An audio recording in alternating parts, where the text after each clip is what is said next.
What's up, gang? These are prison stories by prison writers. This is a story by Sheldon Johnson. In April of 2008, my son was arrested for accidentally killing a Columbia graduate student while trying to impress a group of shallow friends who taunted, egged, and dared him to attack the Asian man. Fast forward, my son eventually pled guilty to his recklessness and ignorance. However, the media had a field day on all popular news channels, for my son was only 14 years old at the time of the incident. I was incarcerated at the time, as I still am, convicted of a violent crime and sentenced to a 50-year determinate sentence for two first-degree robberies and attempted murder in the second degree. Sadly, my son's grandfather had just completed a lengthy prison stint at a notorious prison in New Jersey. To express that I was mentally and emotionally devastated is an understatement. I was forced to reflect into the part that I played in the whole fiasco as my son's father. You should have been there to guide and raise him. The voice repeated over and over. Like many others, I fell temporarily into a state of denial and attempted to make my father, myself, and my son all victims of capitalism and colonialism. The grand conspiracy.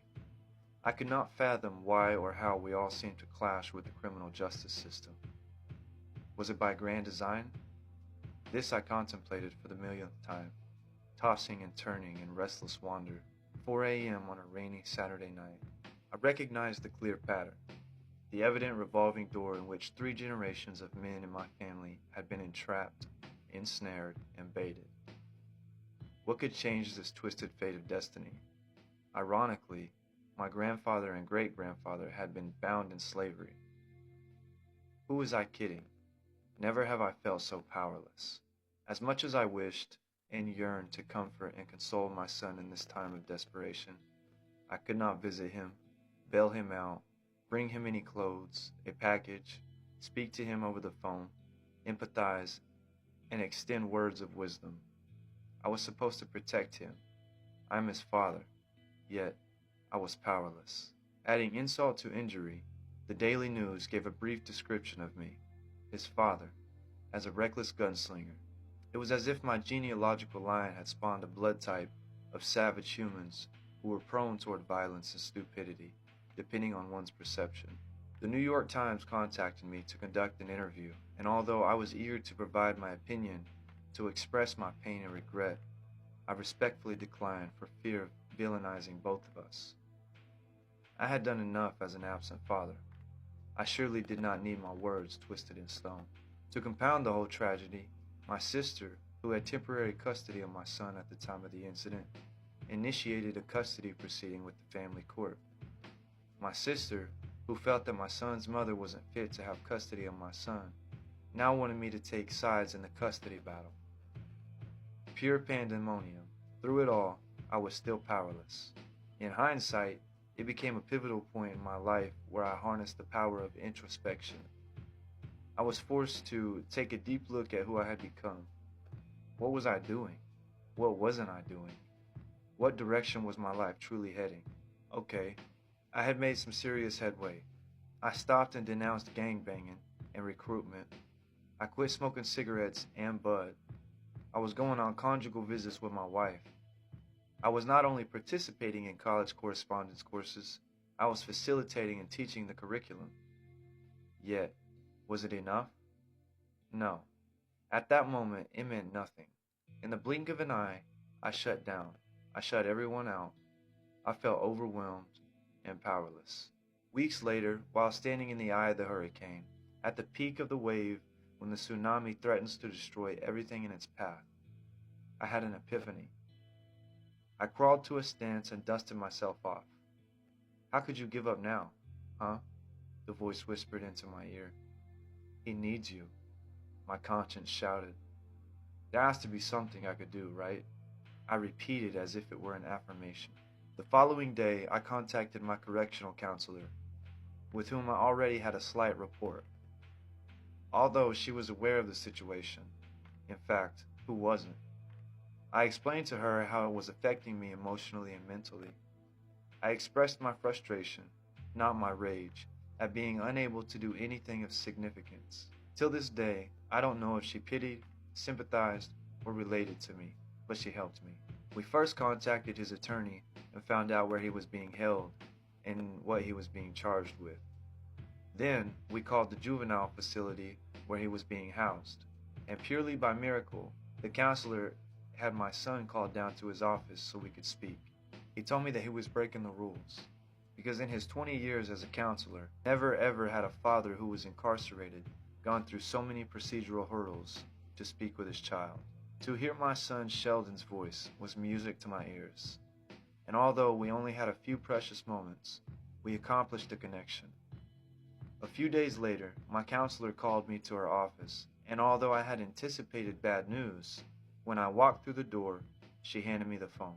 We were allowed to talk a few times a week for a few minutes a call. Have you any idea how much those few minutes a day transformed me? They became the thread that sewed the torn fabric of my spirit back together.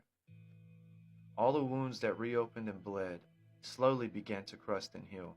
Surely, I was still depressed at the totality of the circumstances, yet I began to see the impact that I could have on Sheldon's thought process, his attitude.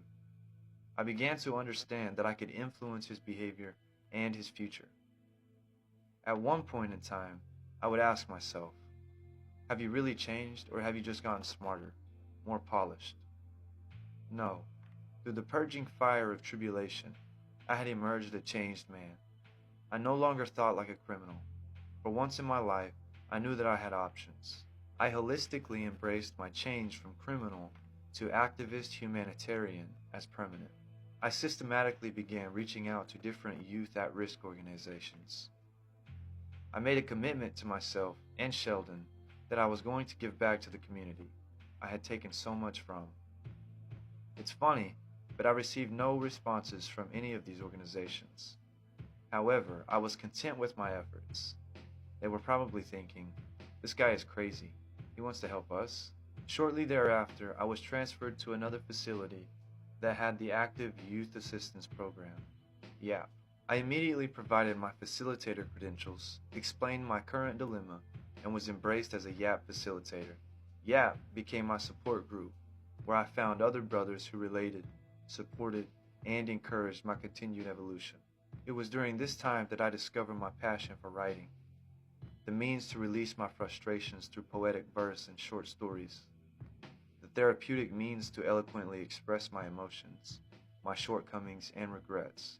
Through the creative use of words, metaphors, and allegory, I could reach a different audience to illustrate and paint a portrait contrary to the one society has painted of me. During my son Sheldon's incarceration, we were granted permission to correspond. We wrote to each other regularly, and I was even able to speak with his counselors at school and teachers. It was absolutely amazing. The staff at his facility were elated that his father, who was also imprisoned, reached out to his son. Sadly, they said it was a first. I was openly distressed at the fact that the fathers of these young men had virtually no attempts to write their sons. While writing to my son, I apologized to him for failing to be a part of his life. I sought his forgiveness for abandoning him, for being ignorant, and for my criminal ways. I proved to be a cultivating period for both of us, where we nurtured, watered, and cared for the garden we grew in concrete. We provided each other with sustenance through our combined photosynthesis and continued to grow together. We turned tragedy into triumph. After about 18 months, Sheldon was released, and I am honored to say that he is doing well. It is through his adversity, the Youth Assistance Program, and various other programs, I have found the means to be heard, to be seen, and felt, without ever actually being present. It is said that faith is the substance of things hoped for, the evidence of things not seen when faced with the insurmountable odds of 40-foot gray, gloomy prison walls, an ever-hostile, pessimistic, and unpredictable environment. I fell, scraped my knees and chin, but got back up. Although this industrialized prison complex has a way of defeating and withering our means to respond and counter the never-ending flurry of punches, despite the lack of meaningful programming that prepares prisoners to effectively compete in a dwindling job market, true rehabilitation begins with and within oneself. Victor, in Man's Search for Meaning, said, To weave these slender threads of a broken life into a firm pattern of meaning and responsibility is the object and challenge. And all along I assumed I was powerless.